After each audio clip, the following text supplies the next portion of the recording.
Il y a eu surtout beaucoup de bonheur pour le Barça qui a décroché, grâce à sa victoire face à l'ennemi de l'Espagnol, un 27e titre en Liga. C'est le premier depuis 2019, ça fait quand même une petite éternité pour un Pour le club Barça, oui. voilà, d'une telle envergure.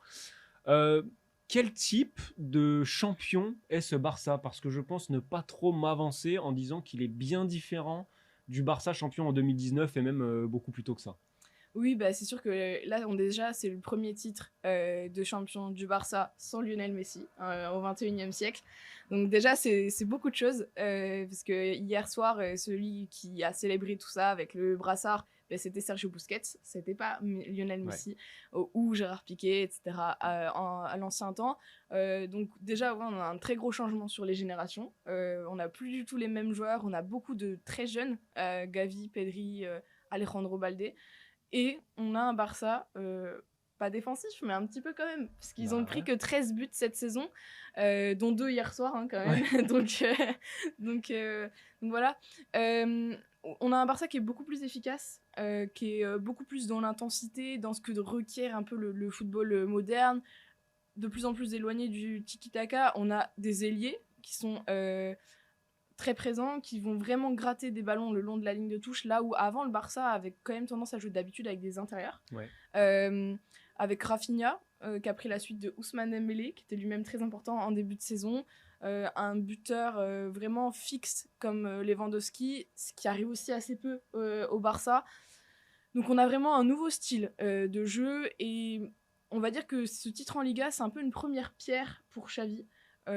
C'est un effectif avec lequel il va pouvoir construire parce qu'il y a beaucoup de jeunes. Il a une ligne de défense qui est très très solide, mais qui est très jeune aussi. Puisque on a Koundé, Christensen, Araujo et Balde. Il y en a aucun qui a plus de 26 ans. Ouais.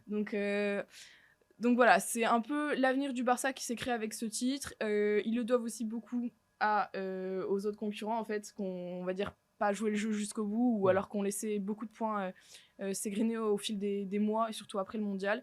Donc on va dire qu'on aurait pu avoir un Barça plus plaisant à voir comme champion.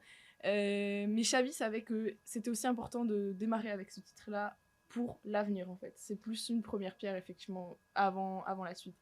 Ouais, tu me lances sur Xavi. Ça fait 18 mois qu'il est arrivé sur le banc du Barça. Finalement, il boucle une première boucle. Il avait commencé son mandat par une victoire en Liga contre l'Espagnol.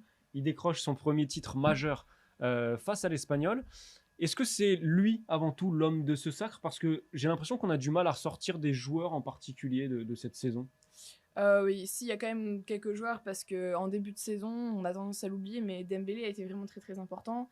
Je pense aussi à Pedri, qui a Ouais. manqué beaucoup de matchs sur la deuxième partie de saison après le mondial, qui était très fatigué.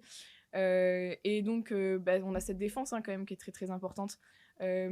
Alors, Xavi, oui, parce qu'il a changé le style du Barça. Ouais. Parce qu'effectivement, le dernier titre remporté en 2019 avec Valverde sur le banc, c'était un Barça plus dans ce qu'on avait l'habitude de connaître, c'est-à-dire qui avait beaucoup de possession, qui avait encore toutes les stars à l'époque. Même si Valverde, lui, est plus dans ce football de transition quand même. Donc Ouais. il avait essayé d'amener ce football-là du côté du Barça avec toutes les difficultés possibles parce que il n'avait pas forcément les joueurs pour. Là, Xavi, lui, il a les joueurs pour. Il a recruté en conséquence d'ailleurs. Il a eu une grosse enveloppe l'été dernier avec toutes les ventes de différents éléments du club pour permettre ce mercato. Il va continuer en fait sur ce chemin-là. On sait que Xavi va sans doute être prolongé d'ici peu de temps. Donc ce qu'on a vu là en Liga, ça va forcément être amélioré. D'ailleurs, Araujo, tout juste le titre fêté, dit on a fait une belle saison, mais il faut quand même qu'on s'améliore la saison prochaine parce que à chaque fois ça coince en Europe. Donc voilà, ils sont tous conscients que c'est un bon titre. C'est un nouveau Barça, parce que Araujo aurait pas forcément eu sa place dans un autre Barça Ouais. il y a quelques années, parce qu'il est très défensif, pas forcément super à l'aise sur les relances. Mais oui, voilà. Xavi va être l'homme fort de ce nouveau Barça, et on sait que sa connexion avec Laporta et avec d'autres membres de la direction sportive, donc même si on a un changement à la direction sportive, d'ailleurs avec le départ de Matteo Alemany, on devrait quand même poursuivre sur cette voie-là.